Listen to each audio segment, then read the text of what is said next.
Well, good morning again and welcome to Christchurch Online. Welcome to week 17. Yes, 17 weeks, folks. That's a lot of time. Well, it's the 12th day today and it's a little different. It's usually a festival here for those who don't come from Northern Ireland. I know some of you will be going out to see family and friends, so our service is a little bit shorter today. So do bear with us. A few brief announcements just before we turn to the Bible. Please continue to pray for all those that we've been mentioning in previous weeks. A lot of people need prayer. Some are still in hospital, some are still continuing treatment. Please do continue to pray and pray for all their families at this time as well. We're back this week, Monday and Wednesday, for Zoom fellowship. We encourage you all to get involved as we have been doing. It's a good way to meet up, and we've been doing this from the beginning of lockdown, so it's good to see those who came in the very first week. They're all still there, so it'd be good to see all of you there joining with us, and with various chats and various activities and things going on. I'll tell you a wee bit more when church is back about all those bits and pieces that have been happening. Talking about church opening, we announced last week we're going to open on the last Sunday in July on Sunday morning only. So the last Sunday in July on Sunday morning only. I've spoken to many and the feedback has been very positive, so please do let me know if you're coming. At this point it looks like most folks are coming along. Just remember please that normal seating won't apply. We will have some ushers in place. We have some ushers have volunteered, and please do follow their guidance when you come along, because it is important if we're to remain open. Please remember that many people might not be comfortable in the situation, so let's just take it gently when we do reopen. Please do follow the guidance given by the ushers and those who are there. I want to give a big thank you as well. Some of our ladies have been in and they have cleaned the building. We had some decorating done, so thank you to those, the man who decorated for us, and thank you to our ladies. They have been in and cleaned the entire building for us. Also thanks to our AV team. They've moved the church around a bit, and they've prepared posters etc. to tell us where we can't be and what we need to be doing. So a call to all our men and ladies as well, of course. We need some men or ladies at this stage. We need to move chairs from the balcony. Now we do need help with this. Of course we will socially distance, which will be difficult, but we do need to do it. We will need the space to open the door, so we do need help this week or next week at the very latest. So if you can't help, give me a call, 07968 722 989. That's 07968 722 989. So relying on you all. We do need some help. So the church has been nice and cleaned.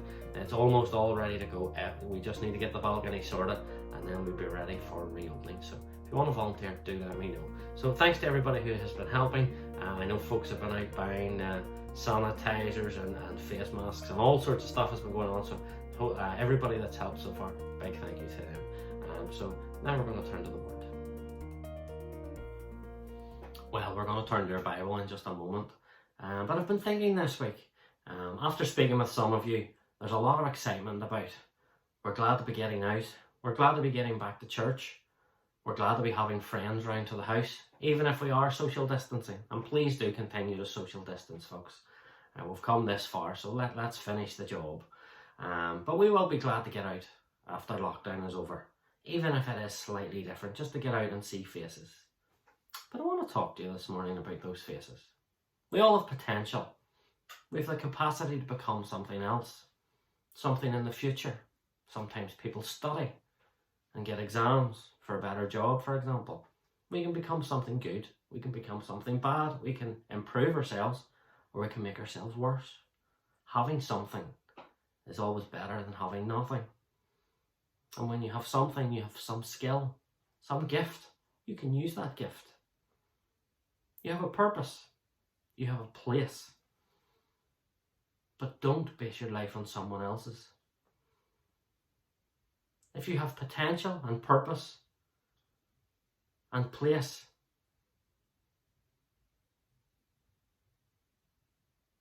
it may be hidden away because you're looking at others. Many musicians will tell you they may become good. They may be a great musician, but in the wrong band it simply doesn't work. It's awful. But when they find the right band, great things happen. How many famous artists have said things like this? You may not believe this, but you already have everything you need to find your potential, your purpose in your place. And as a Christian, you need to use that. You don't need anyone else to find your path.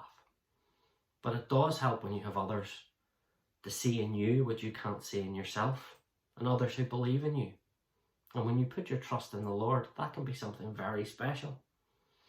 You need to surround yourself with others who will help you and will support you and will walk with you in your walk with the Lord. You see, we all have that spark, that seed, and that can grow into an immense fire or an immense tree, and you can do great things for God. The question is, what will you do? Let's turn to our Bibles. Matthew 13, 1-9. And it's the parable of the sower. Matthew 13, 1-9. The same day Jesus went out of the house and sat by the seaside. A great multitude were gathered together unto him, so that when he went into a ship and sat, the whole of the multitude stood on the shore. And he spake many things unto them in parables, saying, Behold, a sower went forth to sow. And when he sowed, some seed fell by the wayside, and the fowls came and devoured them up. Some fell upon a stony place, where they had not much earth, and forthwith sprung up, because they had no deepness of earth. And when the sun was up, they were scorched, and because they had no root, they withered away. And some fell among thorns, and the thorns sprung up and choked them. But others fell on good ground, and brought forth fruit, some 100-fold, some 60-fold, and some 30-fold. Who hath ears to hear, let him hear. So in that parable, we've all heard it before, and there's 4 outcomes. Firstly, there's the wayside. The wayside where it gets devoured. The wayside, the path where everyone walks. The ground is hard, the ground is dry, the ground is compacted. The seed is meant to be placed in something, not on something. So the wayside is no good. Then there's the stony place, where the soil is shallow.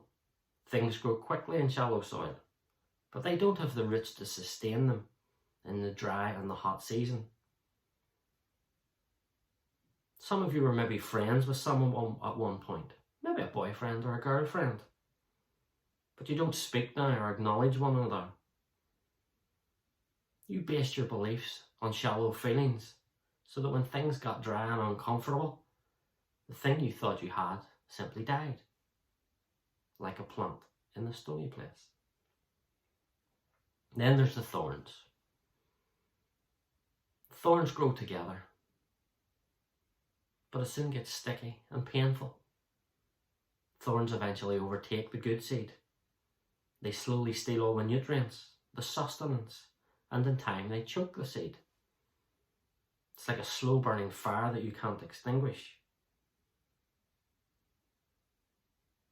You become stuck in the thorns, and eventually you don't realize it, but your entire relationship is dead. Then there's the good ground.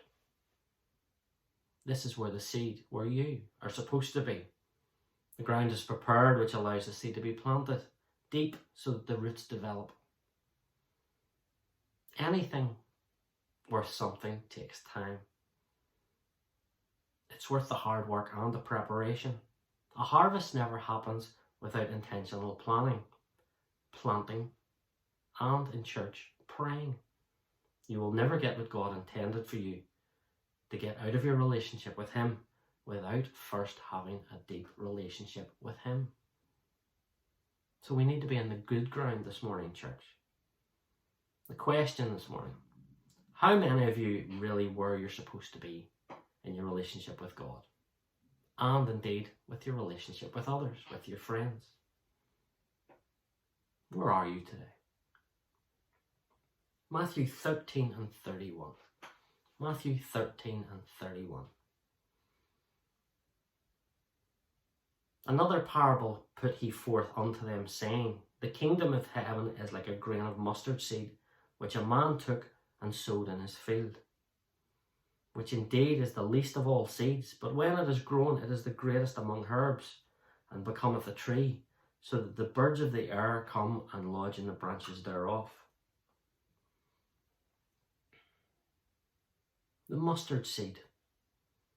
There's three things about this parable that we need to see. Firstly, someone did something with what they had. Someone sowed the seed. Someone planted the seed in his or her field, the place that the seed was meant for. Where will you plant your seed or your gift today? Secondly, the mustard seed looks insignificant when you don't know the true purpose of the seed. It's a tiny little thing, but it is significant. It becomes a tree. That's the full potential of the tree. So think about this. If you had that little seed in your hand, it represents potential. It represents purpose, and it represents place. You see, I've already told you have everything you already need. But have you decided what to do with that seed? How to use your gifts from God? And we have to take an inventory of who are in our circles as well. We need to look at our friends on our walk with God. Our friends will help us find good ground. Someone took and sowed his field in verse 31. The right friends will always add value to us. The right friends are just as serious about your potential and purpose and place, and of course your soul, as you are. So think about this. Anyone that you've allowed access into your life that doesn't do the things is not your friend. The people would rather watch you be devoured when they should be helping you to draw closer with God. Or there's the people who would have you in a shallow relationship and blame you when it burns up. Those people will allow you to stay long enough for them to get everything they can from you. And when you realise, they hurt you and pull away. They do your social life, they do your life, and they do your Christian life no good at all. Something to remember. And a final verse, if you forget everything else I've said this morning, a final verse I'll leave with you this morning. 1 Thessalonians 5 and 15. 1 Thessalonians 5 and 15. And it says, "See that nothing render evil for evil unto any man, but ever follow that which is good, both among yourselves and to all men." Now I'm going to read that from the Message. So from the Message, again, the same verse 13 to 15. It says, "Get along with yourselves, each of you doing your part. Our counsel is that you warn the freeloaders to get a move on. Gently encourage the stragglers and reach out for the exhausted, pulling them to their feet. Be patient with each other, attentive to individual needs, and be careful that when you get on each other's nerves, you don't snap at each other. Look for the best in each other and always do your best to bring it out." So to conclude, to put things very simply, the right friends will help you draw closer to God. The wrong friends will pull you away.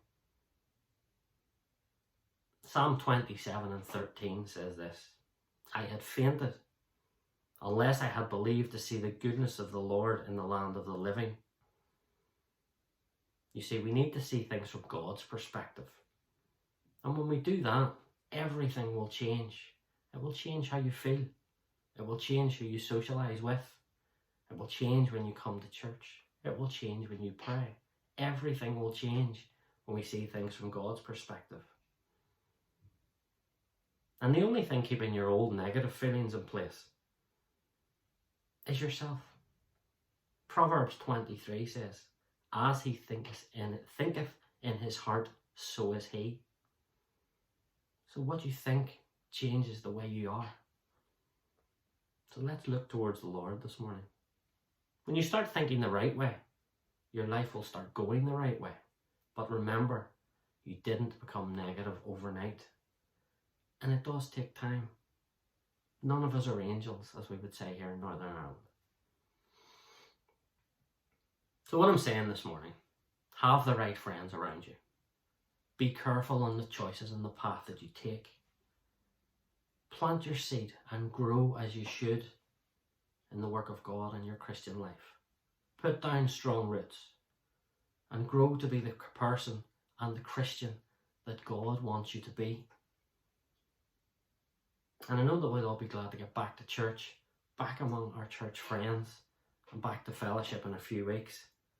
So thank you for listening this morning, church.